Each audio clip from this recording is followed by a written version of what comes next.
बिस्मिल्लाहिर्रहमानिर्रहीम। बेटा क्या हाल है? ठीक ठाक हैं? खुश हैं? अल्लाह ताला आपको अपने हिफ्ज़ व अमान में रखे, आमीन। बेटा आज हमारा लेक्चर नंबर 7 है और गुज़िश्ता लेक्चर में हमने जो है वो रिफ्लेक्शन ऑफ साउंड को डिस्कस किया था और उसके अंदर अगर आपको याद हो लेक्चर नंबर 6 में तो वहाँ पर जो टॉपिक था वो reflection of sound and speed of sound था। तो प्रोग्राम तो यही था कि स्पीड ऑफ साउंड भी उसी गुज़िश्ता लेक्चर में हम डिस्कस करना चाह रहे थे, लेकिन वहाँ पे हम इसको डिस्कस ना कर सके, तो इसलिए आज इसको अलग से डिस्कस कर रहे हैं। गुज़िश्ता लेक्चर में जो है वो रिफ्लेक्शन ऑफ साउंड था टॉपिक, आज है स्पीड ऑफ साउंड। तो भाई सिंपल बात ये है कि मैं जब बोल रहा हूँ तो आप लोगों तक मेरी आवाज़ आ रही है थ्रू गैस, हवा में से ये आवाज़ आप तक पहुँचती है। तो अब जब हम आम तौर पर बच्चों से एक सवाल करते हैं कि बेटा जी जो स्पीड ऑफ साउंड है वो हवा में ज़्यादा होगी या स्पीड ऑफ साउंड पानी में ज़्यादा होगी, मतलब लिक्विड में, या स्पीड ऑफ साउंड जो है वो सॉलिड में, मतलब लोहा है उसमें ज़्यादा होगी। तो बच्चों से जब ये सवाल किया जाता है तो उनमें अक्सरियत बच्चों का जवाब ये होता है कि सर स्पीड ऑफ साउंड जो है हमारे जहन के मुताबिक हवा में ज़्यादा होनी चाहिए, यानी ये बच्चों का जवाब होता है। ठीक है, ये मेरा तजुर्बा है। तो उसमें अक्सर बच्चे, अगर 100 बच्चा बैठा हुआ है तो उसमें से 50 बच्चे ज़रूर यही जवाब देंगे और 10-20 कहेंगे सर समझ नहीं आ रही कौन सा आंसर ठीक है। कोई उसमें 10-20 बच्चे ऐसे होंगे जो ये कहेंगे कि सर स्पीड ऑफ साउंड जो है वो सबसे ज़्यादा लोहे में होगी और उससे कम लिक्विड में, मतलब पानी में होगी, और सबसे कम जो है वो हवा में होगी स्पीड ऑफ साउंड। तो ये बच्चे जो ये सही जवाब देने वाले बच्चे होंगे उनकी रेशो बड़ी कम होती है। अब मुमकिन है आप में से भी बहुत सारे बच्चे बैठे ये सोच रहे हों सर अजीब बात कर रहे हैं, हालांकि स्पीड ऑफ साउंड तो हवा में ज़्यादा जाती है, उसकी स्पीड ज़्यादा होनी चाहिए। तो भाई याद रख लें कि जो स्पीड ऑफ साउंड है वो हवा में, पानी में, मतलब गैस में, लिक्विड में और सॉलिड में, इसमें सबसे कम स्पीड हवा में होती है, उससे ज़्यादा लिक्विड में होती है, उससे ज़्यादा सॉलिड में होती है।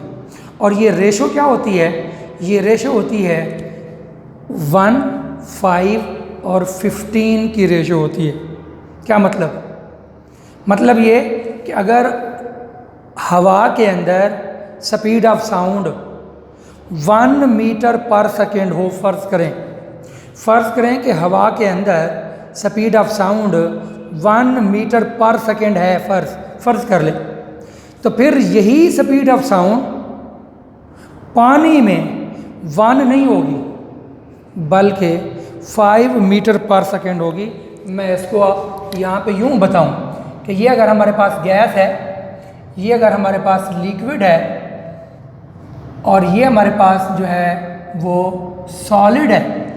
अगर मैं ये कहूँ कि स्पीड ऑफ साउंड गैस में 1 मीटर पर सेकेंड है तो फिर लिक्विड के अंदर बेटा ये 5 मीटर पर सेकेंड होगी और सॉलिड के अंदर ये 15 मीटर पर सेकेंड होगी। ये बात याद रख लें। अब इसमें बहुत सारे बच्चे कहेंगे सर यहाँ स्पीड ऑफ साउंड कैसे ज़्यादा हो सकती है? तो बड़ा इसका आसान सा तजुर्बा मैं आपको बताने को तैयार हूँ।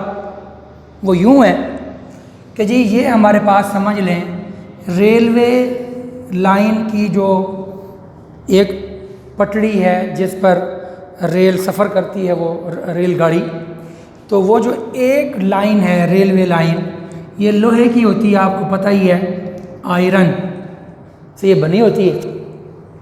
तो ये फ़र्ज़ कर लें कि ये 2 किलोमीटर लंबी लाइन है, यहाँ से लेकर यहाँ तक ये 2 किलोमीटर लंबी लाइन है। साफ ज़ाहिर है ये लोहा है, सॉलिड है, ठीक है। अब हम यूँ करते हैं कि एक बच्चे को मैं खुद यहाँ पे हूँ, मैं यहाँ ठहरा हूँ, 2 किलोमीटर दूर मैंने एक और बच्चे को कहा कि अपना कान यहाँ लगाएं इस रेलवे लाइन की पटड़ी के साथ, यहाँ लगा दे। और दूसरे बच्चे से कहा कि भाई तुम यूँ करो कि भाई यहाँ से ना यहाँ पे अपना एयर कान यहाँ लगाओ। एक बच्चे ने अपना कान यहाँ लगा दिया 2 किलोमीटर दूर मुझ से, और दूसरा बच्चा यहाँ से ये 200 यानी ये तो 2 किलोमीटर दूर है ना, लेकिन ये बहुत ही यानी 1 एकड़ लगा ले। अब एकड़ आपको अगर समझ नहीं आ रही तो 200 मीटर दूर, 300 मीटर दूर, तो ये कहाँ 2 किलोमीटर है, मतलब 2000 मीटर, किलो का मतलब 1000 होता है, तो 2 किलोमीटर 2000 मीटर, तो ये 2000 मीटर दूर है बच्चा ये वाला, और ये वाला बच्चा सिर्फ 200 मीटर दूर है, तो इसको हम कहेंगे 2000 मीटर दूर, और इसको हम कहेंगे 200 मीटर दूर। तो ये 200 मीटर दूर है बच्चा, ये 2000 मीटर दूर है। अब मैंने क्या किया, एक हथौड़ी ली, छोटी सी हथौड़ी, या पत्थर लिया, पत्थर वहीं पड़े होते हैं, पत्थर लिया, और पत्थर लेकर मैंने यहाँ मारा ऐसे। जब मैं इस तरह मारूंगा तो मेरे उस पत्थर की आवाज़ ये 200 मीटर दूर जो बच्चा था यहाँ से आवाज़ हवा में जा रही है, और जबकि यहाँ से आवाज़ सॉलिड में जा रही है, तो आप में से हर बच्चा ये समझ सकता है कि मेरी ये इस तरह मारने वाली आवाज़ जो यहाँ से एकड़ 2 एकड़ के नज़दीक या 200 मीटर 300 मीटर नज़दीक जो बच्चा होगा ना, ये बच्चा ये वाली आवाज़ नहीं सुन पाएगा, लेकिन 2000 मीटर दूर जो बच्चा है वो ये आवाज़ बड़ी जल्दी सुन लेगा। इसका क्या मतलब हुआ? इसका मतलब ये हुआ कि जो आवाज़ है ना वो सॉलिड के अंदर ज़्यादा तेज़ सफ़र कर रही है। तो अब सवाल ये पैदा होगा कि भाई ऐसा होता क्यों है? तो आप लोगों ने इसी चैप्टर के शुरू में पढ़ा था कि sound waves are mechanical waves. याद रख लें कि sound waves are mechanical waves, और मैकेनिकल वेव्स क्या हैं? पिछले चैप्टर में पढ़ चुके हैं 10वें में कि मैकेनिकल वेव्स वो होती हैं कि भी the waves which require material medium for their propagation. तो प्रोपेगेट करने के लिए मटीरियल मीडियम का होना ज़रूरी है, और आप लोग ये बात 645 क्लास में पढ़ चुके हैं कि जो गैस होता है गैस, तो गैस के अंदर जो मटीरियल मतलब मॉलिक्यूल्स हैं वो दूर दूर होते हैं, या एटम्स जो हैं वो दूर दूर होते हैं, और गैस में दूर दूर होते हैं, लिक्विड में नज़दीक नज़दीक होते हैं, सॉलिड में बहुत नज़दीक होते हैं। तो और साफ ज़ाहिर है साउंड के लिए, साउंड को सफ़र करने के लिए मॉलिक्यूल चाहिए, तो यहाँ मॉलिक्यूल कम होते हैं, दूर दूर होते हैं, तो इसलिए यहाँ से यहाँ तक आवाज़ ज़्यादा सफ़र नहीं करती। और यहाँ पर चूँकि मॉलिक्यूल या एटम्स नज़दीक नज़दीक होते हैं, तो यहाँ से यहाँ आवाज़ बहुत जल्दी चली जाती है। तो उम्मीद है आपको बात समझ आ गई होगी कि यहाँ पर चूँकि एटम्स और मॉलिक्यूल्स नज़दीक नज़दीक होते हैं, तो इस वजह से, और ये वाइब्रेट करते हैं, साउंड वेव मैकेनिकल वेव तो है ही है, लेकिन ये लॉन्गिट्यूडनल वेव भी है। कि लॉन्गिट्यूडनल वेव का मतलब क्या था कि जिसमें जो ज़रात हैं वो यूं वाइब्रेट करते हैं, तो ये वाइब्रेट करेगा तो ये अपने से अगले वाले को आवाज़ पहुंचाएगा, वो अपने से अगले वाले को, वो अपने से अगले वाले को, इस तरह बहुत जल्दी आवाज़ यहाँ पहुँच जाएगी। लेकिन यहाँ पर चूँकि वो मालिक्यूल दूर दूर होते हैं तो ज़्यादा तेज़ी से आवाज़, उसकी स्पीड जो है वो इधर जाते हुए वैसे नहीं होती जैसे इधर जाते हुए उसकी स्पीड होगी। बहरहाल इस सारी बहस का मतलब ये है कि जो सॉलिड होता है उसके अंदर मालिक्यूल क्लोज होते हैं और एज ए रिज़ल्ट वहाँ पर जो स्पीड ऑफ साउंड है वो क्या होती है, ज़्यादा होती है। तो अगर आम तौर पर ना हमारे रूम का टेम्परेचर 21 डिग्री सेंटीग्रेड होता है बेटा, 21 डिग्री सेंटीग्रेड, और इस टेम्परेचर के ऊपर जो स्पीड ऑफ साउंड होती है ना वो 331 किलोमीटर मीटर पर सेकेंड इसे बोलते हैं। तो स्पीड ऑफ साउंड 331। अब अगर हम इसको 1 मिनट के लिए 330 कह लें, तो अगर ये 330 यहाँ पर है गैस में, तो फिर इस 330 को क्या करेंगे बेटा, इसको 5 से ज़रब कर दो इस आंसर को, तो ये आंसर बनेगा स्पीड ऑफ साउंड लिक्विड में, और फिर इसी को ज़रब कर देंगे 15 के साथ, तो फिर स्पीड ऑफ साउंड जो है वो बनेगी किसके अंदर, सॉलिड के अंदर। बाकी फिर आपको पता है कि लिक्विड डिफरेंट होते हैं, पानी एक और लिक्विड है, दूध भी लिक्विड है, लस्सी भी लिक्विड है, पेट्रोल भी लिक्विड है, मोबिल ऑयल भी लिक्विड है। तो जैसे लिक्विड डिफरेंट है तो मुख्तलिफ लिक्विड के अंदर साउंड की जो स्पीड है वो भी मुख्तलिफ होगी। तो इसी तरह सॉलिड भी, अब कहने को तो लोहा भी सॉलिड है, सोना भी सॉलिड है, लकड़ी भी सॉलिड है, प्लास्टिक भी सॉलिड है, तो ये मुख्तलिफ सॉलिड्स हैं, तो इसलिए फिर उनके अंदर स्पीड ऑफ साउंड भी क्या होगी, मुख्तलिफ होगी। तो ये सारी चीज़ें ना ये टेबल के अंदर इनकी वैल्यूज़ दी हुई हैं। ये तमाम बच्चे ये इस वैल्यूज़ को यहाँ से याद करेंगे, ये आप लोग देखेंगे ये मुख्तलिफ जगह मुख्तलिफ मटीरियल्स के लिए, सॉलिड के मुख्तलिफ मटीरियल्स और लिक्विड के मुख्तलिफ मटीरियल्स और गैस के मुख्तलिफ मटीरियल्स वगैरह की कीमतें यहाँ पर दी हुई हैं, ये आपने यहाँ पर याद करनी है। अब ये जो हमारा क्वेश्चन है, उम्मीद है अब आपको बात समझ आ रही होगी, और इसका जवाब बहुत सिंपल से है कि in general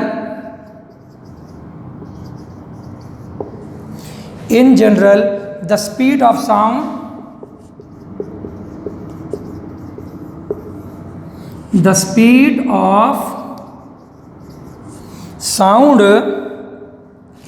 in a liquid is 5 times that in gases।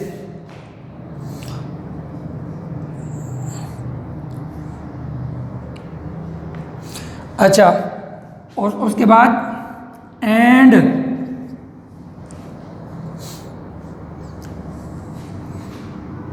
The speed of sound in a solid is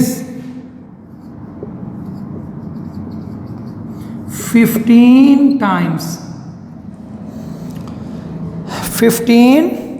times that in gases। ये इस क्वेश्चन का आंसर है, और इसको डिटेल से मैंने अभी आपको यहाँ पे समझा दिया है कि ये गैस के अंदर अगर 1 है ये 5 टाइम हो गया, गैस में 1 है ये 15 टाइम है। तो ये शॉर्ट क्वेश्चन पेपरों में अक्सर आता है, तो उसके मुताबिक हमने ये लिख दिया है। उसके बाद जी बाकी स्पीड ऑफ साउंड मालूम करने का फार्मूला हमारे पास जो है वो बहुत सिंपल सा है। स्पीड ऑफ साउंड मालूम करने का जो फार्मूला है वो आप लोग जो है देख लें, ये V = ये फार्मूला होता है v is equal to f lambda, ये फार्मूला है। यहाँ से भी आप स्पीड निकाल सकते हैं, v is equal to s over t, इससे भी निकाल सकते हैं। दोनों फार्मूले अगरचे मुख्तलिफ हैं लेकिन हैं सेम, तो सेम चीज़ हैं। अब यहाँ पर एक एग्जांपल है, वो भी हम अभी आज के लेक्चर में फिर कर लेंगे। 11.2 एग्जांपल, 11.1 एग्जांपल हम पहले ही कर चुके हैं, और ये बात याद रख लें कि ये 11.1 एग्जांपल, 11.2 एग्जांपल ये शॉर्ट क्वेश्चन के तौर पे अक्सर आ जाती हैं। तो यहाँ पर देखें, वो कहता है calculate the frequency of sound. इसका मतलब है कि हमने बेटा जी फ्रीक्वेंसी जो है ना एफ मालूम करनी है। Calculate the frequency of sound wave. Speed question के अंदर अगर आप लोग देखें तो स्पीड v 340 दी हुई है, ये जिसको मैंने अभी 331 कहा था, तो यहाँ उसने 340, कभी ये 340 कहते हैं, कभी 346 कहते हैं। टेम्परेचर थोड़ा सा बढ़ गया, या मटेरियल में फ़र्क पड़ गया, या हवा कभी कैसे होती है कभी कैसे होती है, तो हवा की डेंसिटी बढ़ती और रहती है, कम होती रहती है, उस वजह से स्पीड ऑफ साउंड जो है वो कभी 340 होती है, कभी 330 होती है, कभी 336 होती है, कभी 346 होती है, तो ये चेंज होती रहती है बहरहाल। तो खैर, और वेव लेंथ जो है वो 0.5 है। वेव लेंथ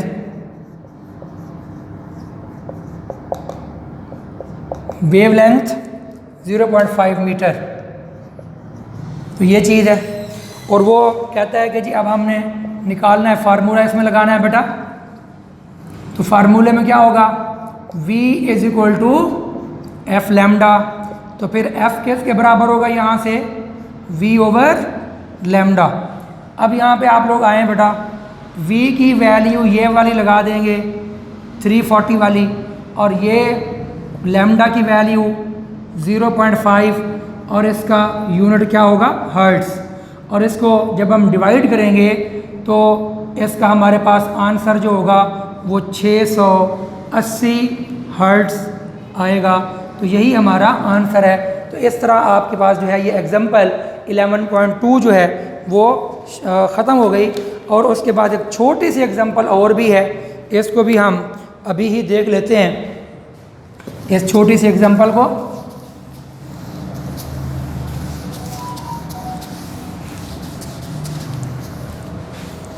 तो यहाँ पे एक छोटी सी एग्जांपल है, a flash of lightning is seen 1.5 second earlier than the thunder.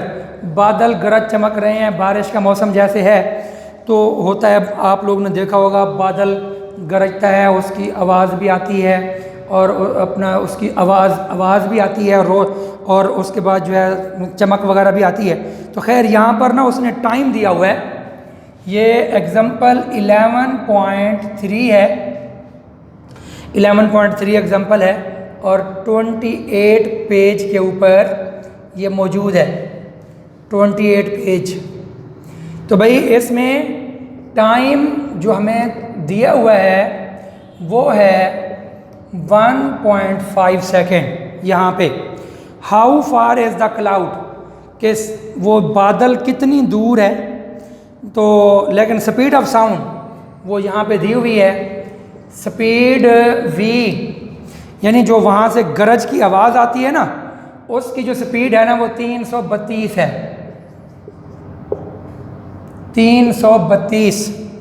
तो वो कहता है कि जी बादल है कितना दूर, डिस्टेंस मालूम करना है, बादल का फासला मालूम करना है। क्वेश्चन को फिर समझ लें कि बारिश का मौसम है, बादल गरज चमक रहे हैं, तो बादल जब गरजता है तो उसकी जो साउंड है वो आवाज़ 1.5 सेकेंड के अंदर ज़मीन तक पहुंचती है। बादल के गरजने की आवाज़ 1.5 सेकेंड में बादल से ज़मीन तक पहुंच जाती है, और जो उसकी आवाज़ है उसकी स्पीड ये है। वो कहता है कि बताएं बादल दूर कितनी है। बहुत सिंपल, फार्मूला लगाएंगे, एस वी टी, और v जो है 332 है और टाइम जो है 1.5 मीटर है। अब आप इसको मल्टीप्लाई कर देंगे, तो जब आप इसको मल्टीप्लाई करेंगे तो ये हमारे पास जो आंसर बनता है वो बनता है 498 मीटर। तो उस बादल जो है वो तकरीबन 500 मीटर यानी मतलब आधा किलोमीटर जो है वो बादल जो है हमसे दूर है। तो बहरहाल जी ये यहाँ तक जो है हम आज का लेक्चर ख़त्म कर रहे हैं। इससे आगे इंशाअल्लाह ताला फिर हम न्यू लेक्चर के अंदर स्टार्ट लेंगे इंशाअल्लाह। फ़ी अमानिल्लाह। अस्सलामु अलैकुम वरहमतुल्लाह। हाँ कितना